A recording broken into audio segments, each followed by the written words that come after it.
Are we live on OnlyFans as well? And only if somebody's paying. Do I have? I shaved my chest, especially. If you were Oh no, you did you? Oh I'm man. prepared. A brown car guy.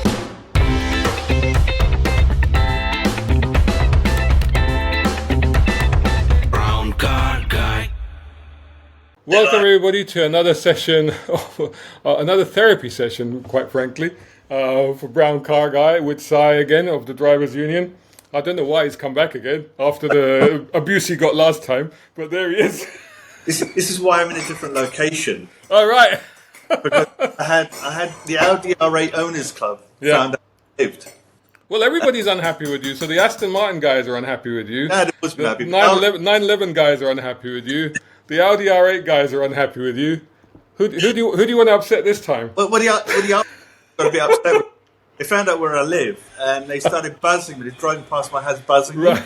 But because it's not a supercar, they were very quiet. So I didn't really... Oh no! There we go. And the burns have already started. So, so how's it been going? What have you been up to since last time that we spoke? Oh, last time, let's see. Was Sunday. I was at the Ferrari Owners Club Concours, Right. which is at Goodwood, which is I've been a member for about 20 years now. It was a great event. I met up with a load of old friends, lots and lots of Ferraris. Took loads of photographs. I uploaded them to the Drivers Union Flickr account if anybody wants to have a look. How is Flickr still a thing? Do you know, I still use Flickr because I take hundreds of photographs, thousands sometimes. Oh. And then, like, for example, the Brands Hatch photographs, which I uploaded yesterday. So I uploaded 599 photographs. And then, members or owners can download the high-res versions for free. Yeah. Very good for that. Whether anybody actually goes in and has a look at it, I don't know. But it's... You see, the operative word there being for free, and I don't know if you noticed, but I just put up a few days ago, I put up a video on YouTube about content creation. And because I was chatting to another friend of mine about content creation and how the whole system works and how YouTubers survive and do what they do. And there's this assumption out there. People tend to think that, YouTubers, just by the dint of being a YouTuber, that somehow, you're cash rich. YouTube's just sending you bagfuls of money along with every plaque or whatever, And the reality is it's not. It's a trickle fee.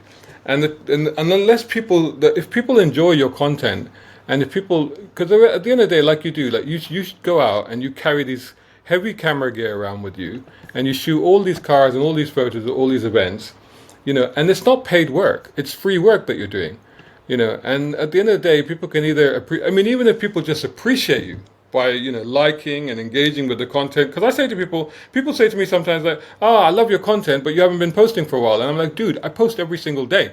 The reason that you're not seeing it is because you're not engaging with it. It's not enough to just let it run on the TV whilst you're YouTubing and just let it go on to the next thing. Because if you do that, then YouTube assumes that you're not really engaging with the content. You don't necessarily like it. It's just on in the background. And it won't necessarily show you content from that creator again. So, from one end, you can support your favorite creators by going on Patreon and Ko-fi and whatever and supporting them, or even on YouTube. But at the very least, hit the like button, leave a comment, share. That's costing you nothing, but you can't imagine how much that helps content creators. But again, going back to what you were saying, it's like, you create all these beautiful imagery, which you are an amazing photographer, Si. I'm just blowing hot air up your ass now. Why not? But you are a brilliant photographer. It is as hot as possible. Yeah, there you go. And you are a brilliant photographer. You put out some great imagery, and it'd be nice, for people to say, Si, brilliant, well done, thank you. The problem is on Flickr, there's no like button as such. Oh, well, screw it. Well, then basically, you just wasted the whole 10 minutes I just spent ranting was a complete waste of time. The thing is, you've got to post all the time, and I really don't have the time to post it, to select the photographs. As for YouTube, God, because I used to be technically still am a professional cameraman, filmmaker, and I've got all the equipment, but I don't want to do it anymore because, I remember once I was filming the Geneva Motor Show for Amazon, and I'm wearing this really big rig with these big cameras because the more equipment you have, the more impressive you look, and the more likely Exactly. people Yeah. are going to talk to you. And it was lunch break, and I took my stuff off, and I'm sitting next to this guy in the press room, and this guy's already editing and uploading the videos. Yeah. And I thought, well, what's the point of me doing it? And the other problem is anybody can do YouTube. You've got a mobile phone. Yeah. You can go out, take a video, create a YouTube account, bang, you're there, you've done it. Yeah. I mean, this is true. This is true. But even then, I mean, again, it's it's easy to say that it's that easy, but actually it's not always that easy. It's never that easy. I mean, nothing is ever that easy. No, it's hard to get people to watch it. Yeah. Now, here's an example. I did a video many years ago of Nigel Mansell playing a video game. Oh, wow. Right? Legend. It was in Docklands, and I was filming him during the day because he was leading I think it's a Rolls Royce, no, Jaguars. He's leading loads of Jaguars, I think it was. And he was on a bicycle, and it's been done for charity. So I was filming the whole thing.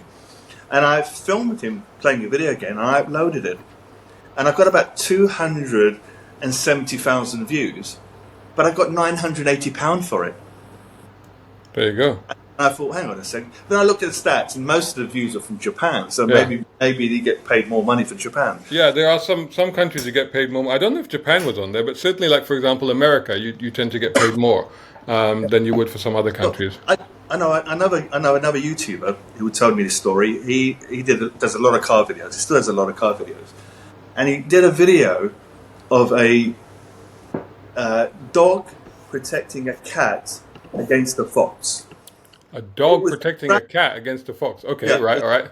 His video, and even he said, he was just, you don't need to see the fox properly. It was just, this fox was trying to get the cat, and the dog was protecting the cat. And there was no violence or anything. They're just like growling at each other. How much money did he make? Go on. £24,000. Wow. From that one video. Yeah.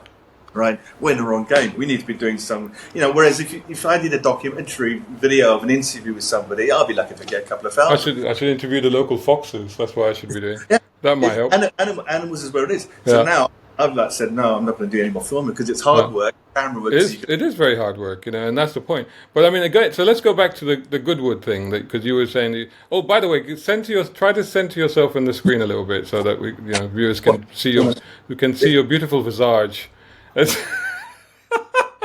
So I was going for this is my cinematic thing because you always go water on the side, you see. So I'm not used to going in the middle. That's like cheap. So if there's any Bollywood fans out there, the old Bollywood movies, if you remember the old heroes, there was one particular hero called Manoj Kumar, and if you watch any of his movies, he took that to the extreme because not only would he be at the side of the screen, but he would like half cover his face. So like every scene he'd be like this, as if he was thinking or he was hiding, and just to make him even more mysterious and charismatic. But this is my good side. So this is your Bollywood actress side, is it? That's the hero side. My porn side.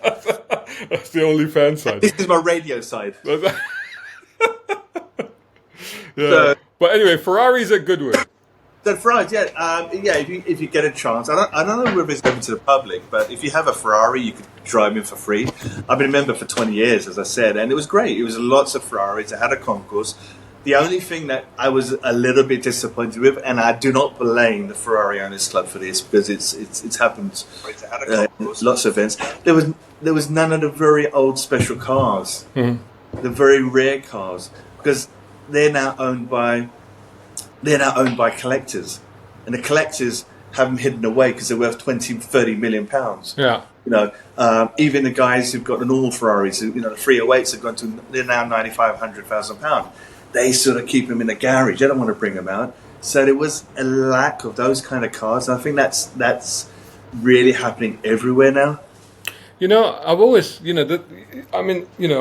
think classic cars are wonderful. As you know, I love classic cars, and of course, it's always amazing to be in the presence of, high-end exotica, rare exotica. I mean, you had one at the last Festival Italia. You had one of the was a 275 Ferrari that was there, and it's nice to see stuff like that out and about. But I always personally, I do find it quite ridiculous when the values of some of these cars get into the 40, 50, 60, 70, 80 million. You know, at that point to me, I mean, what is the point of that car? Because that's a car that can never be driven on the road. It's there at that point, it's just too valuable to even tarnish its tires with the tarmac, you know. 2005, 2006, 2007, around that was a golden period, I think, for me, certainly. Because I would go out on a drive and we would have an F40 with us. And at that time, 2005, an F40 was the same price as a brand new 430. Yeah. £140,000. So then you've got, you know, the people with the old 308s and they were like £20,000. Dinos are 24, 25,000. Yeah. They would all come along, we do it. But now, you know, F40, £2 million. How often do you sit up the road? Yeah. Dino, you know, £250,000 plus. Yeah, yeah. 308s are approaching £80,000 plus. Yeah. But on the other hand, though, it's quite funny because I remember a few years ago you were talking about Goodwood. And I don't normally talk about Goodwood, and I'll come back to why. But you talk about Goodwood, and I remember a few years ago somebody crashed a 250 GTO in one of the races, one of the historic races. And you thought, oh my God, and I spoke to a few people, I'm like, oh my, what an expensive accident, you know. And the thing is, like, somebody, they put it into perspective for me because they said, well, yeah, but, you know, that car is probably insured for 70, 80 million pounds or whatever. So the cost of crashing it, repairing it, is minuscule to the value of the car. It'll easily be covered, and then you've just added more provenance to the car because now it's that Ferrari that crashed at Goodwood. So, in fact, they don't mind. They're cheap to repair because it's basically cheap metal, simple engines, simple bits you can put together. Yeah, just Fiat parts. Exactly. Yeah. Well, not even Fiat parts. It was like Alpha parts, wouldn't they? Really. But you're looking at stuff now. You know, if you smash. Someone did a video. Someone posted a video. Someone crashed on one of the I think it was a Ferrari FF or GTC. A GTC. That's going to be mega money to fix. Yeah. I mean, it's worth. I mean, how much is a GTC now? It's about 180,000 pounds. Yeah. But to fix that, that's written off. Yeah. Yeah. You know? Well, the modern cars are. I mean, you know, I was just reviewing a Polestar, Polestar 4. You got one outside. I've got a Polestar 3 outside at the moment. Now, this Polestar 3 is so weird because there's a Polestar 3 and there's a Polestar 4. The 4 actually slots below the 3, although the 4 is faster. I don't know what they're doing at Polestar really, but the pricing. So the price of this car, and starting for the range, is just under 70k, £70,000 for a family-friendly EV SUV. That's the starting. Now this one is the long-range dual motor. The long-range dual motor goes up to £75,000. That's what it starts at. 75,900 actually, I should say.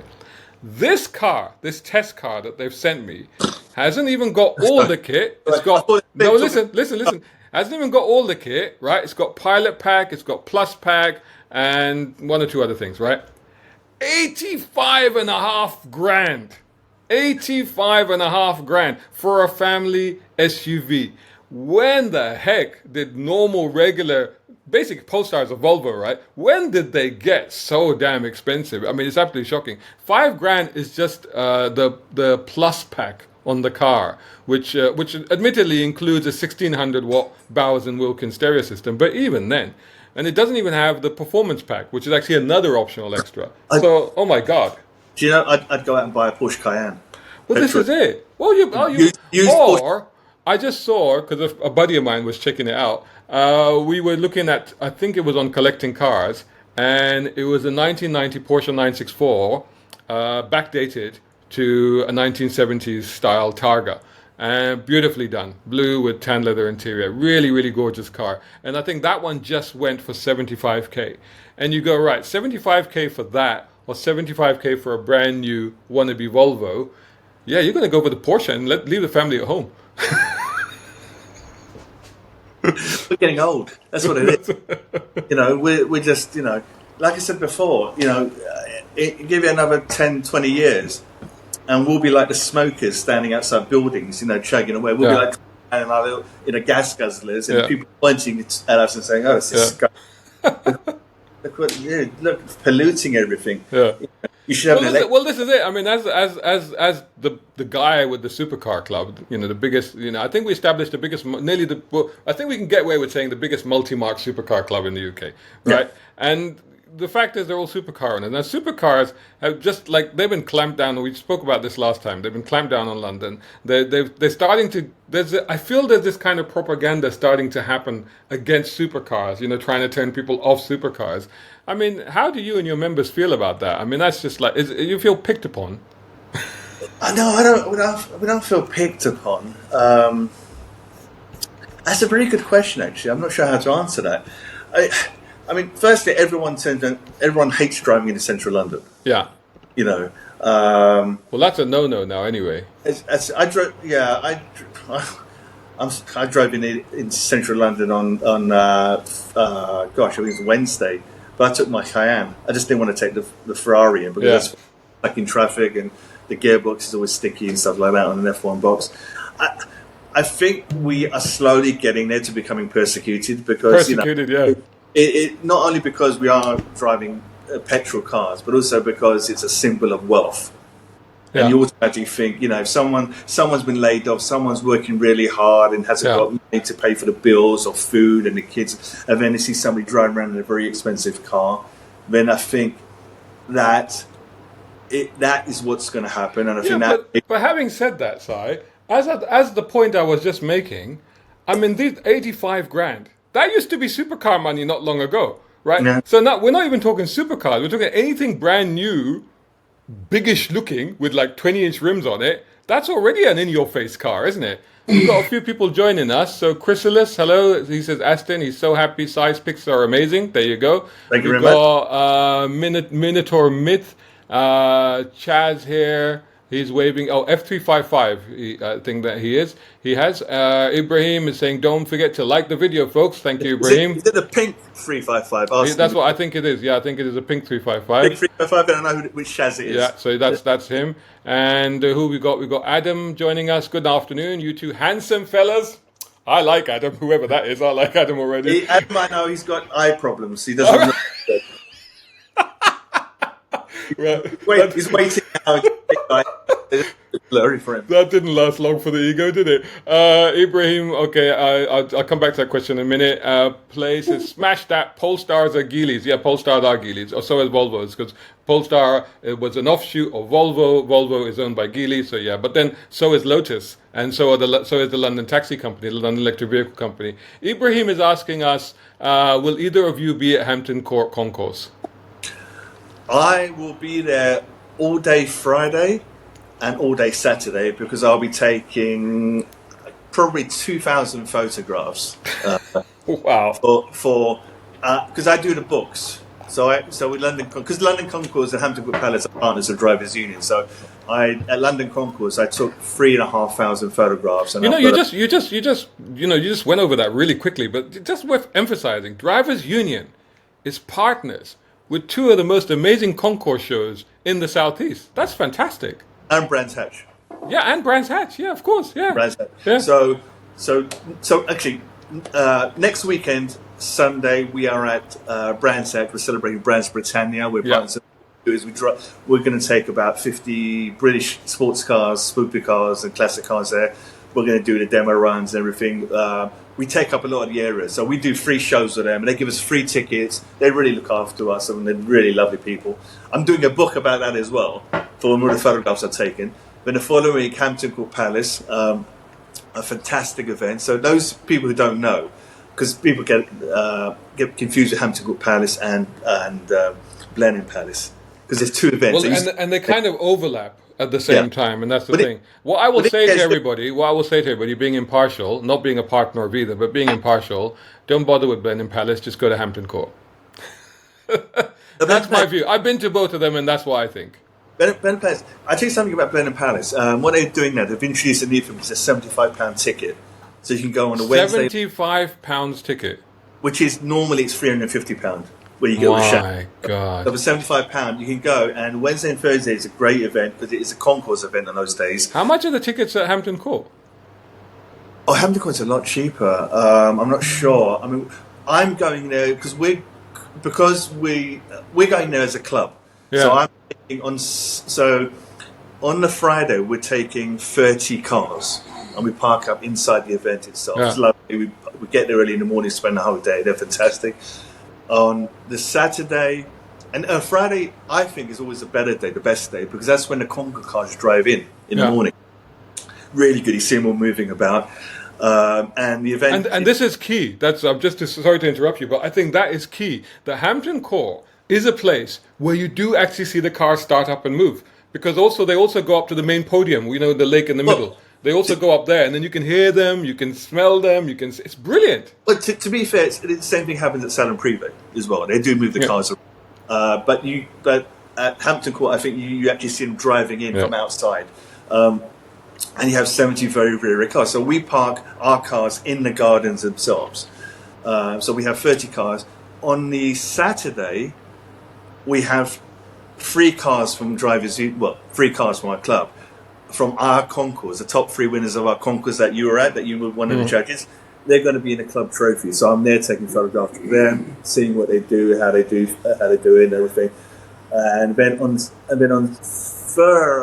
Sunday, we've got 32 cars going, but I'm not going to be there because it clashes with Silverstone. Right. There's a big Ferrari event at Silverstone the same day. So and is Blenheim at the same time as well then this year? No, Blenheim's changed. So Blenheim is actually next week. I see. So that was smart. But I don't know why they both clashed at the same. Normally they would clash, and I don't know why they did that. Do you know I'm friends with both of them? Yeah. And I've always said I don't know. I think the official reason is because there are other big Concours events happening on either side. Yeah. Or I think also good with revival. So it's very hard to fit in that kind of time. So it tends to clash. This year is the first time in many years where they're on separate weekends. Yeah, I think that'd be good. It'll be good to see how the reaction is and if the crowd is greater for that reason. So Ibrahim says he's going to be at Hampton Court on Saturday. We'll see you there on Saturday. I'll tell you another reason that I'll be there on Saturday and not on the Friday. I normally go on the first day, but this year I'm going on Saturday, and I'll tell you why in a minute.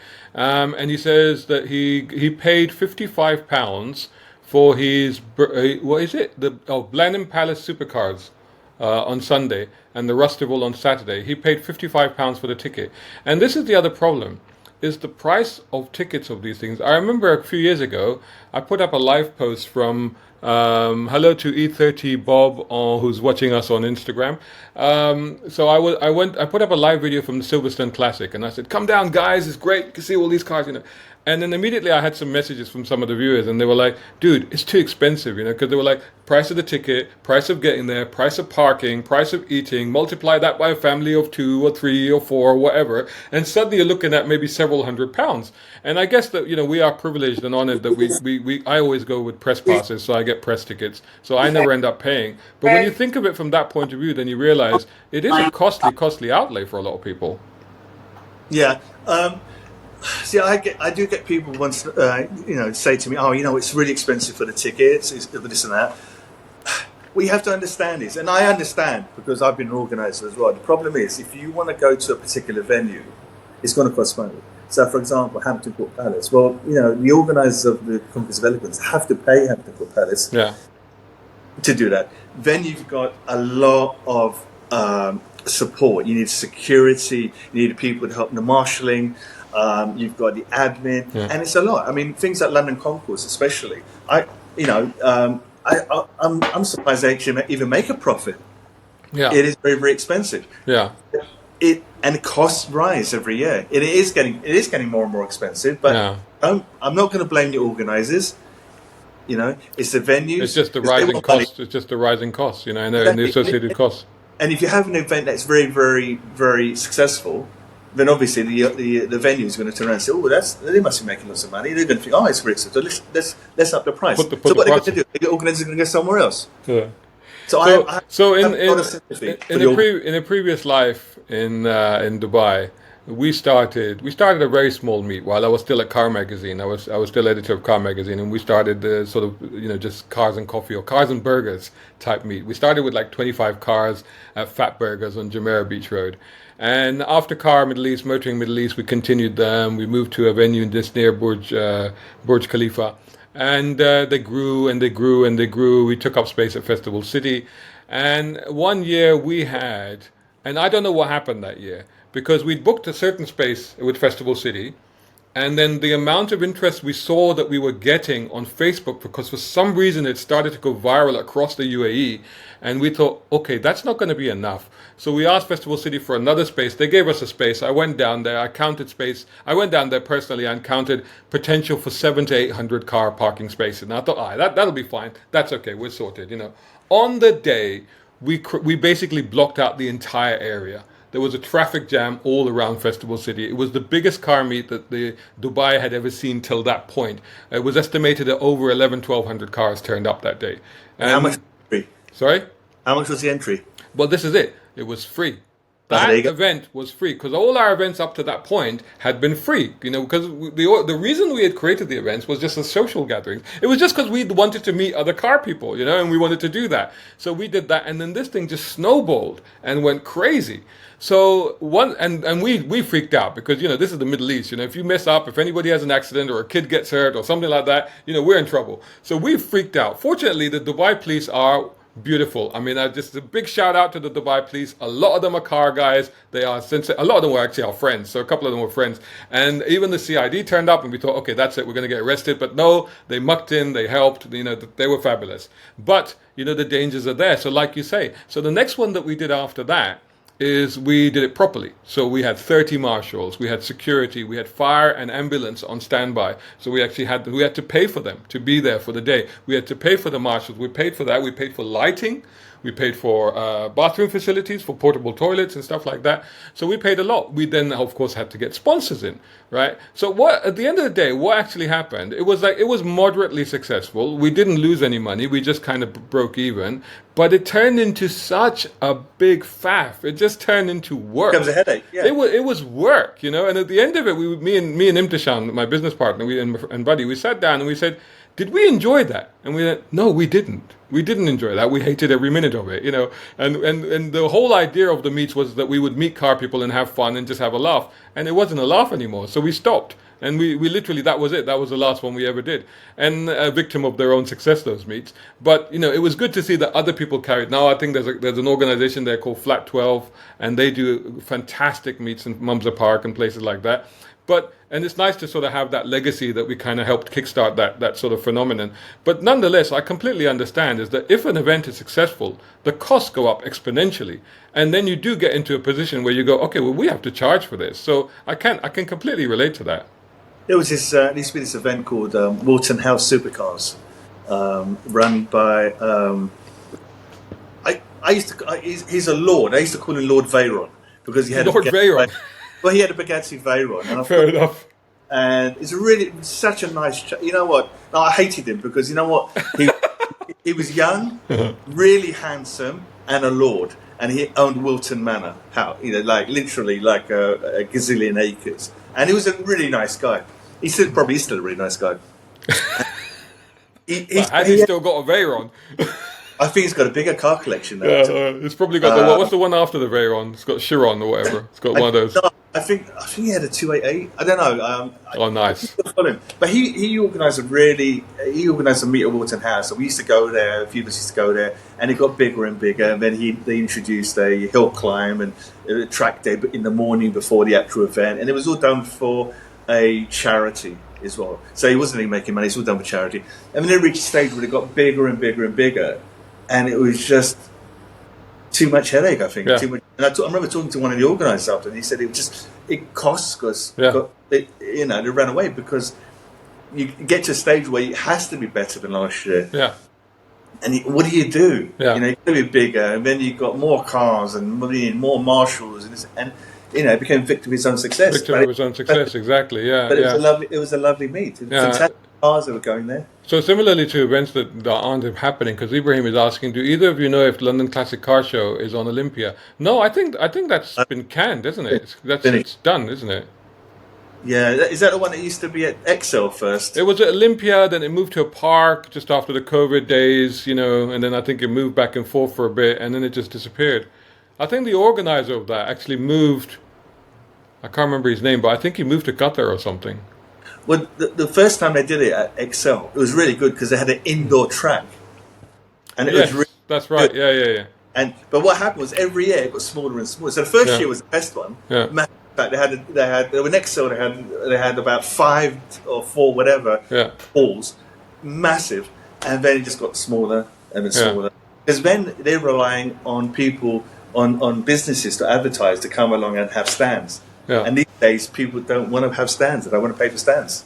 Yeah, and that's the trouble. It's like, there's so many events on, and then, there's only so many sponsors and exhibitors that you can reach out to. And then they've all got to look at their budgets. And, with everything the way that it is, with diminishing costs and everything, people go, well, is it worth it? Is it not worth it?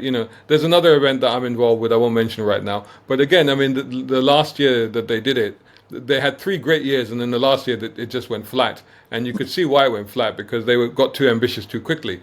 And I think that's the trouble with these things, is that you got to be careful. You got to pace yourself, pace the momentum. And I think at some point, if you decide that this is your ceiling, it's okay. Do you know what I mean? It's not like you say, the need to be bigger, better, flashier. Maybe there isn't the need. Maybe it's like, okay, I have a meet every year and I get 100 cars. That's enough. That's fine. I don't need 200 cars. It's ego, and I'm guilty as the rest, because I do the drivers union ball. And each one's got to be bigger and bigger. I mean, this year I did it too big. Yeah. Next year I'm going to come down a bit. Yeah. So where are you going to go on Saturday to Hampton Court Palace? Yes, I was going to explain that, wasn't I? Because hope you're enjoying this video. Make sure to hit like, share, and subscribe if you're not already doing so. And support independent automotive journalism channels like mine. You can do that at patreon.com, coffee.com, or taking out a subscription right here on YouTube. Or you know what, better still, you can go and buy my books. I've got 3 books out now. They're all on Amazon. They're all available to buy. More details on this are in the description, but buying any of these books will certainly help. Thanks so much for watching. Now, because they are celebrating 50 years of the Lotus Esprit. And apparently there's going to be a lineup of, I think it was 10 really nice Esprits, or special, with provenance and all that. Esprits are going to be there at Hampton Court. So I'm going to go. So normally I go on the first day, but I think I'll go on the Saturday, because the Esprits will be on the Saturday, so I want to go see them. Because you're a big Esprit fan. I love the Esprit. You can see it. It's over my shoulder, just there.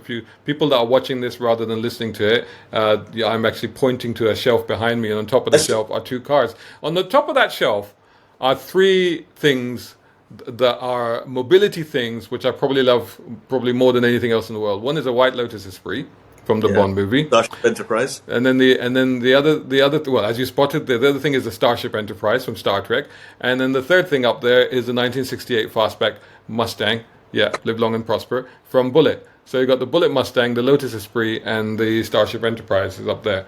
So those things are up there, and you've got, who's that? You've got. I just like women. You just like women. Okay, that's fine.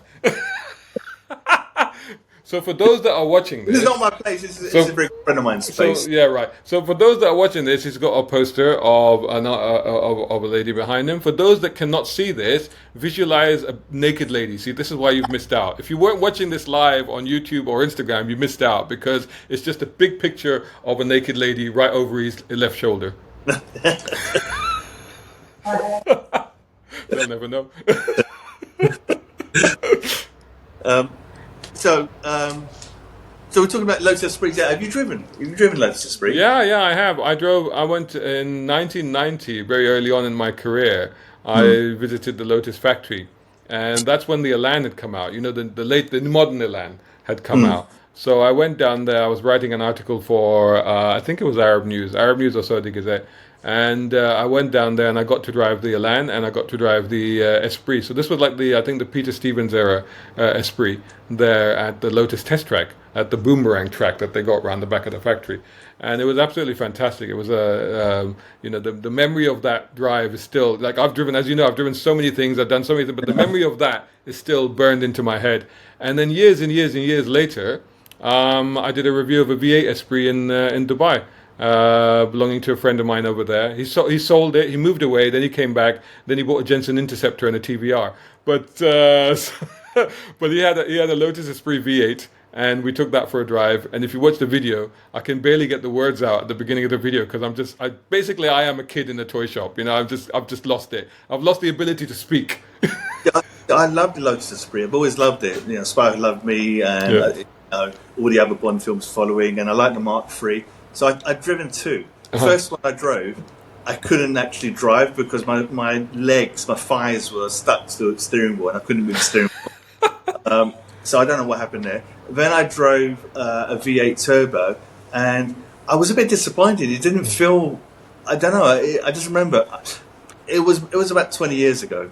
So maybe I should drive one again. But I still would like. I think the problem was that if it was the problem that they had with the V8s when they first came out was that the exhaust was too quiet on it. The noise was too quiet. So I think a lot of owners, the first thing they did was they put an aftermarket exhaust on it, and suddenly it sounded and felt a lot better. So I think that was like the standard thing to do on them, is just to change the exhaust. And they do. So I think the one in Dubai that I drove, I think that had an aftermarket exhaust on it, so that was great. I think the only problem was the air conditioning wasn't working. So on a hot day in Dubai, you want the air conditioning working. But other than that, it was absolutely terrific. Never meet your heroes, but I do love the Esprit. So I think meet your hero in that case.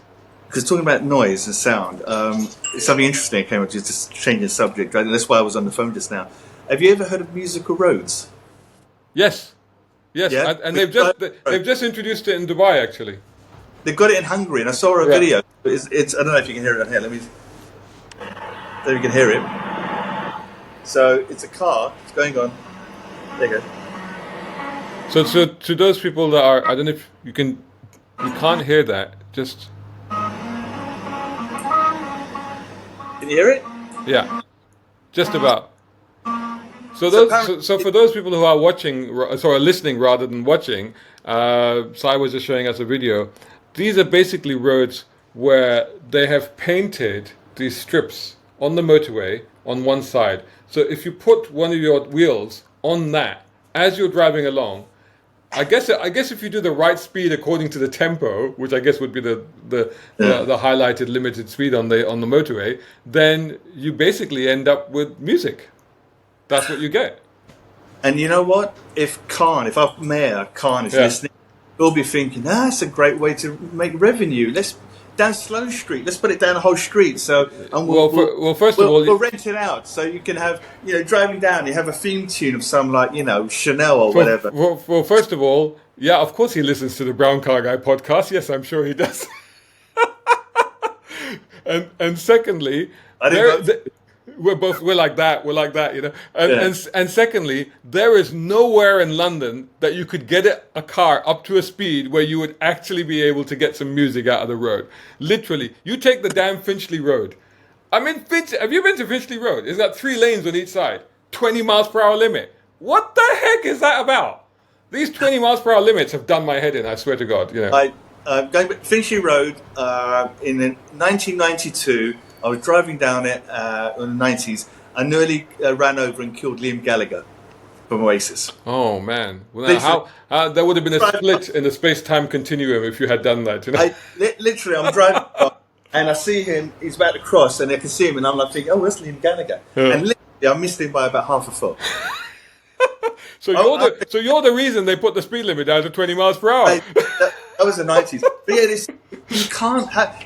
20 miles per hour, you're so busy looking at the speedometer, you don't know what you're doing, and it's just, as I said, I drove down on Wednesdays, 20 miles per hour here, 30 there, but you lose track, you don't know what's happening. It's absolutely crazy. There's some roads up near sort of the Southall, West London area, and literally look, if you there's Kingsbury High Road, just where I'm living, right? If you say 20 miles per hour there, which it is, you go fine, because there's shops, and there's people are shopping, and they're crossing, and blah, blah, blah, and that's fine. If it's a school, that's fine. If it's a hospital, it's fine.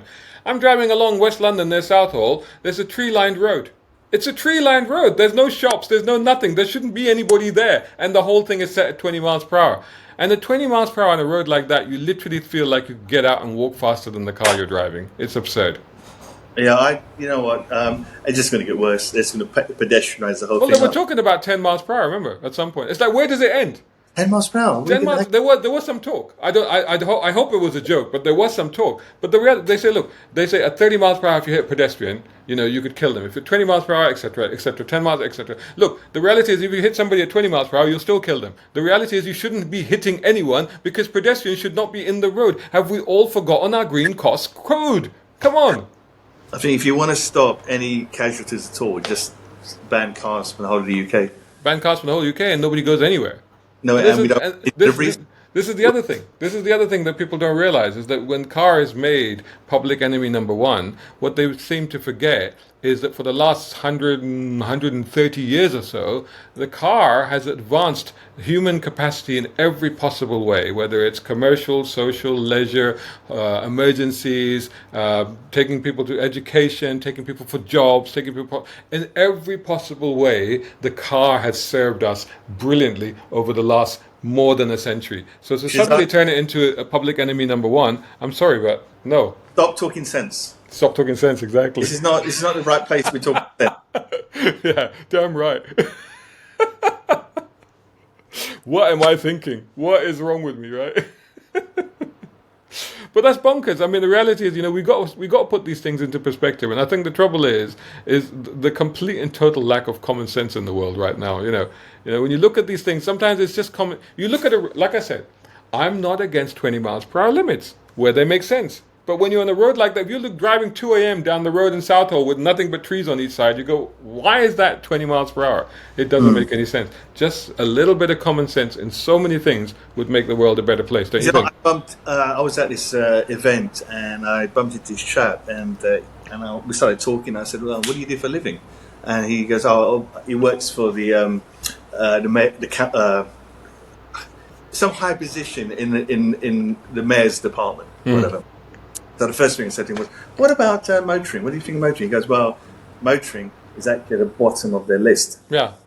It's like, was that every journey counts? Yeah, yeah. If you got a car. Yeah, it doesn't. No.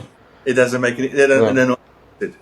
Yeah. And that's but this is the thing. Every journey counts, right? But, okay, so I don't really drive into central London anymore. And even driving across London is not a lot of fun. So was it last weekend or the weekend before? I don't know. But my wife wanted to go down to Green Street, which is near you actually. It's on Ilford side, right? And and then said, well, we're not going to drive. Let's just take the tube. So we go down Jubilee Line up to West Ham, across to Upton Park, right? And so getting there was okay. It wasn't too bad. On the way back, severe delays, and every single train got packed. It got packed to the point, at one point we just had to get off the train and stand on the platform for 10 minutes because we were literally suffocated. Because there's no air conditioning, right? The trains are rammed, it's hot, you're piling, they're all delayed, all the trains were like, the time between the trains was over 10 minutes on each case. And they were so packed that at one point we had to get off because we were just feeling like, claustrophobic and hard, and it was literally hard to breathe. So we got off the train. And the reality is when you put it that way and you go, well, every journey counts, yeah, but you're not making it any easier. You're not. I mean, why aren't there air conditioning trains? Why can't you make sure that on a busy weekend when families are out shopping, the trains are running on time? Why is there a delay, Yeah, I very rarely go on a train. Saying that, I did use the Elizabeth line recently, where from London to Oxford Street, and it took 20 minutes. It's fantastic. But if you're going to go shopping, and I don't want to sound like a snob like I do it, but if you've got expensive shopping, you don't want to be on a train going to East London. Yeah. And sometimes you just, if you want to be late, I don't know. I think the mayor, I can understand what they want to do with the cars. I understand for the pollution and safety, but I think they're literally are cutting off their nose to spite their face. Yeah. So the reality, I studied in London. I grew up in London, in central London. I studied in central London. I was reminiscing with an old buddy of mine that I met up recently. And at one point, we were all in college in central London, and all three of us had cars. And all three of us were driving into London. I guess that's a bit excessive. But back in the 90s, you could do that. And after college, we'd then drive around just for the heck of it, because you could do that. But now, none of us contemplate driving into London at all. That's how much has changed. I used to love going to London. It's like the old the supercars. So, for example, supercars, we've got, you see them down Sloane Street. Sloane Street, they've changed it now. It's all different. They've made the road narrower and it's not as friendly.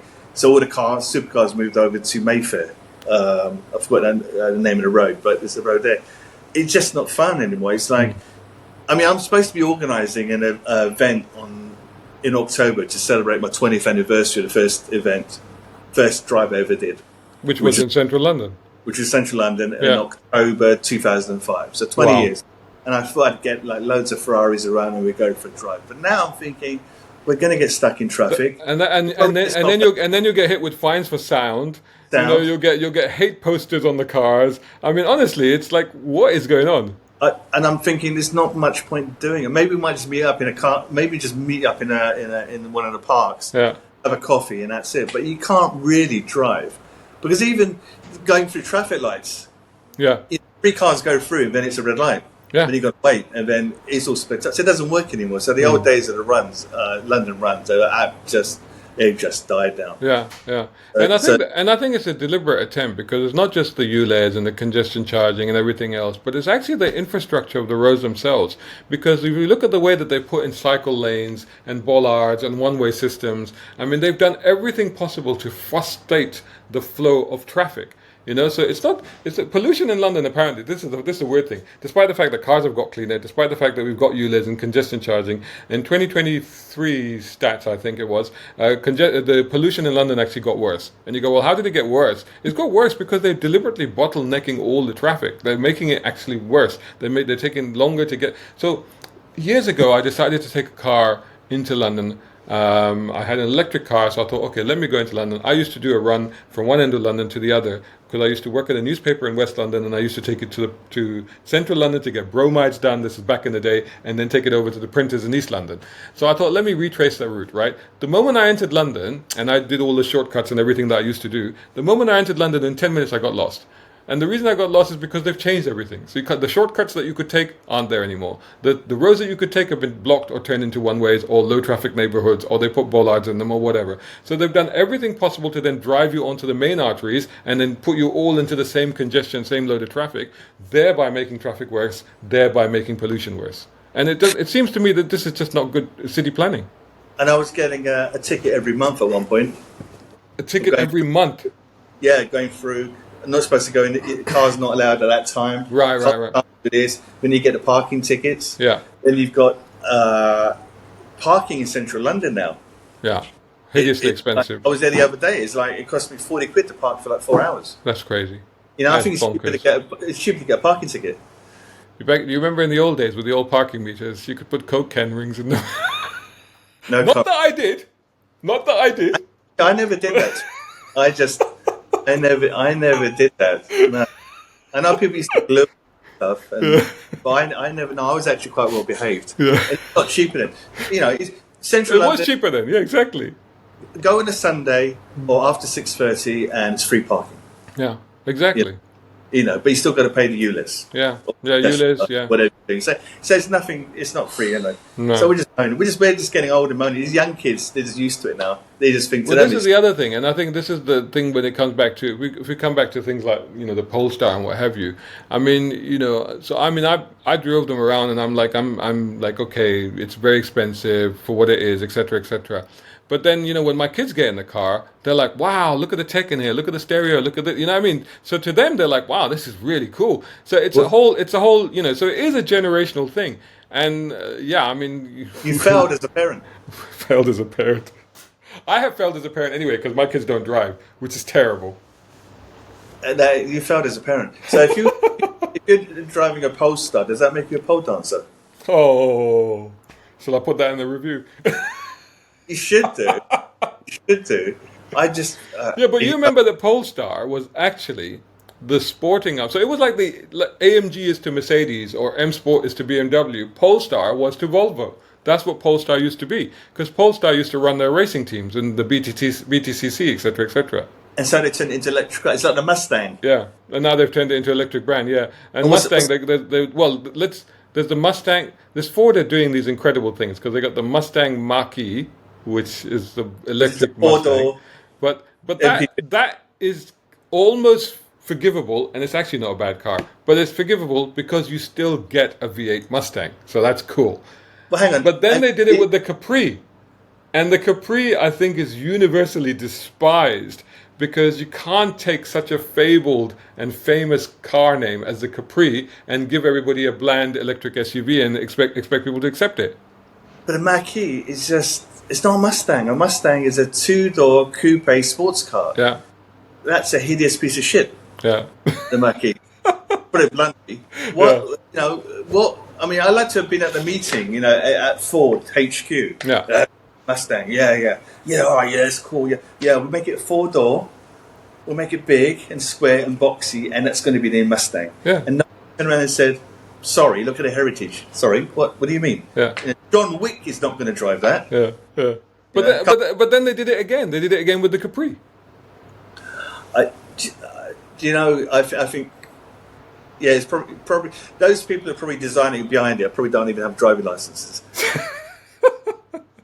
But here's the thing. It's like, again, if you talk about generational stuff and you go, well, if I was seeing, Capri's been out a while now. It's been out nearly a year, I think. If I was seeing loads of Capris on the roads, then I would say, okay, it's a generational thing because the younger generation don't really care about the heritage. They just go, oh, okay, it's a nice new electric car from Ford. But I haven't seen any. I have not seen a single Capri on the road, the new one. I've not seen a single one.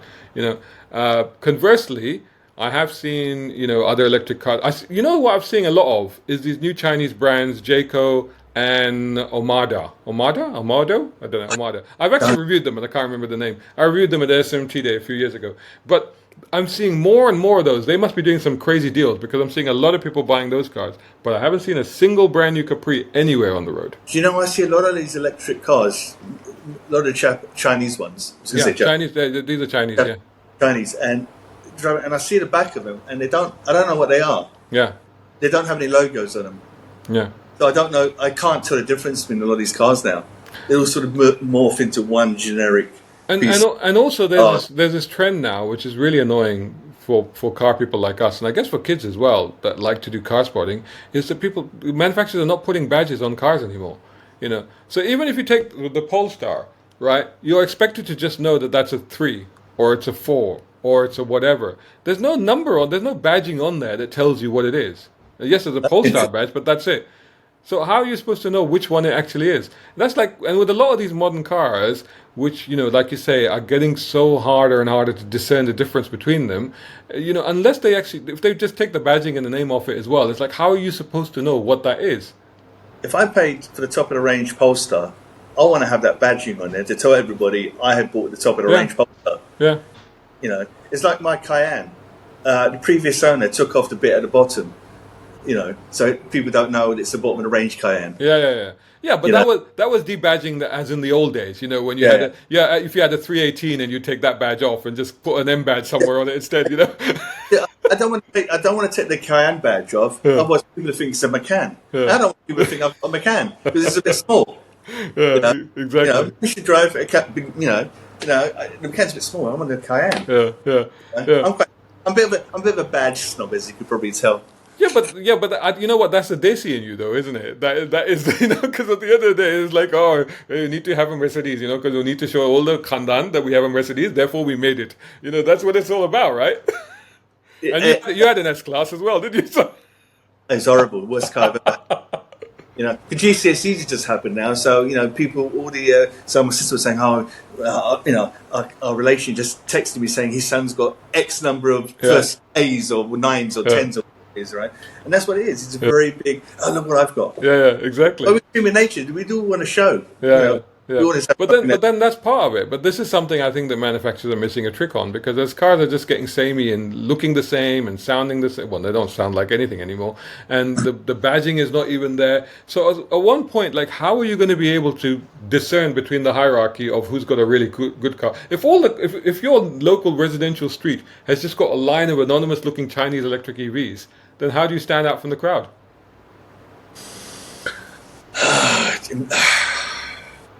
Do you think there's a master plan for the manufacturers? That's what they want us to do, just be driving around in boxes, basically. Unbranded. It's not the manufacturers. I don't think it's the manufacturers. I think it is governments. Because manufacturers ultimately, manufacturers are in a lot of trouble right now, because manufacturers have always relied on brand and on the ideology of their brand and on the heritage of their brand. But right now they're having to strip away their brand. Look what Jaguar's doing. Jaguar is having to completely reinvent his brand, and to a point where fire the head guy and fire the. Sorry, they got rid of the CEO. Yeah, the CEO just left. Yeah, and the design team. I think the design team is still working with him or not. I don't know, but that was a big. I mean, they've ruined it. I mean, Jaguar. How can you stop? If you stop making Jaguars, what's happening to the dealers? So my local dealer shut down. Yeah, because they're not making any Jaguars for 1 year. So what are they going to sell? What are Jaguar dealers going to They're do? going to come back in a year's time with a whole range of electric cars. I'll tell you what, let's have a conversation about this in a year's time. Let's see. Because I don't think it's going to happen. Especially well, like somebody said to me the other day, or maybe it was you, I can't remember, but somebody said, which legacy brands do you think are going to die soonest? And I said, well, I think Jaguar's on the chopping block, that's for sure. I remember Lotus. Remember Danny Barr? Yeah. When he came into Lotus? I do, yeah. The Geneva Motor Show. And three new little concept cars in one strike, 3 or was it 4? No, was it 4? There were 3. They had loads of models, and I remember we interviewed him at the Geneva Motor Show, and he was like, really, it's going to be fun. And I was like, hang on, and I was thinking, because I'm behind the camera, I'm thinking, hang on a second, you're going to design, create, build, test everything. Yeah. And I thought, and he never did it? That never happened. It was all smoke and mirrors. It was all like show. They even came out with a really glossy magazine that literally, I think, went for 3 or 4 issues, and that was it. Because they were just putting a load of money into, basically, it was a facade. It was just like showy. It was like, look at what we can do. There was nothing actually going on, which is ironic, really, because Lotus is an engineering arm. Lotus is an engineering firm. That's what they do. But these cars were literally just rebodied Evoras and stuff like that. That's all they really were. They haven't learned their lesson. So they've turned around and said, what was it, this press release going out saying, or was it a rumour? I don't know, but it was all in the media that they're going to stop production, take it to America. No, that was a rumour. Then they had to come out and deny it. Yeah. So I don't know. I don't know what's happening with Lotus. I mean, they need to build an Esprit. They need to build another Esprit. It's as simple as that. But also, Lotus was all about what was the famous saying? Reduce weight and then add lightness. That was Colin Chapman's mantra, wasn't it? And they've done the complete opposite. Increase weight and add batteries. That's what they've done now. So when you go into the Lotus showroom, there's one now just near Piccadilly, and you go in there and you see I don't even remember the names now. What are they? The Electra. And they all begin with E. That's all they all begin with E, but there's Electra and not the Emira. Emira is the sports car. Iva? Not the Avaya, but the saloon one. Anyway, whatever. You go there and they are just not a Lotus in your head. You just look at them and you go, that is not a Lotus. Because that is not what Lotus was about. Lotus was never about the kind of cars that they're trying to sell now. And as far as I'm aware, they're struggling to sell them.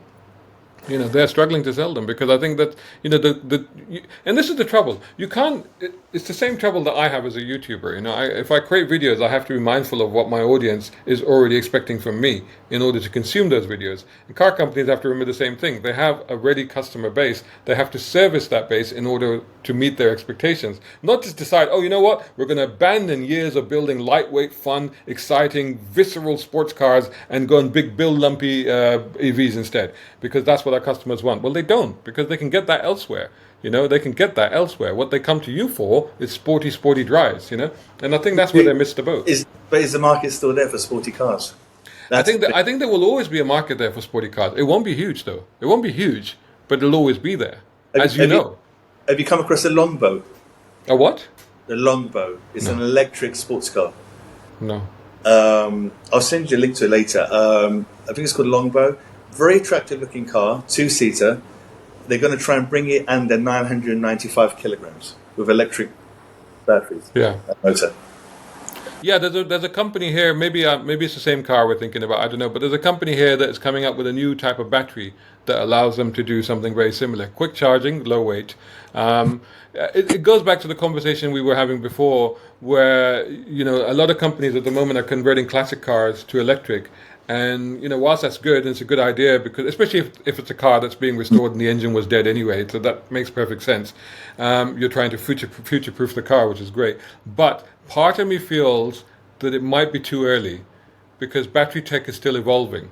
So you convert a classic car to electric now, you're just going to have to convert it again in 5-10 years, because when we get solid-state batteries or other batteries, we need a battery like this that'll charge a car. Yeah. Well, to be honest, the one in your phone is the same thing, because that's still a lithium-ion battery. But we're looking at things like solid-state batteries, and there's other formula batteries that are coming through the pipeline, which could change things quite dramatically. And that both in terms of the range that you'll get out of them and the charging speeds that you get out of them. And they're also looking at stuff like for bikes and stuff like that, where you just swap the batteries. So you just take them out and put a new one in, sort of thing, So you pull up at a petrol station type venue and you just go, right, swap the battery cartridge out and off you go again, So we're still in early days, really. I like the smell of petrol. Yeah. Well, maybe that will be available as a perfume, won't it? That will be cologne in the future. That's the way to do it. It's a really tricky one. It's hard to sort of get a handle on where things are going right now, because the industry, I've said this to somebody the other day, it's like, I've been following the car industry for 35 years. And whenever you meet directors and CEOs and MDs and people like that, they're always sitting there quite smug-faced and quite self-assured, because in their head, they're already thinking 10 years ahead, because that's the way product plans work. And the reality is that when you see them now, when you speak to them now, you see this look in their eyes where they're like, they haven't got a clue. Nobody has a clue of what's coming next or where we're going.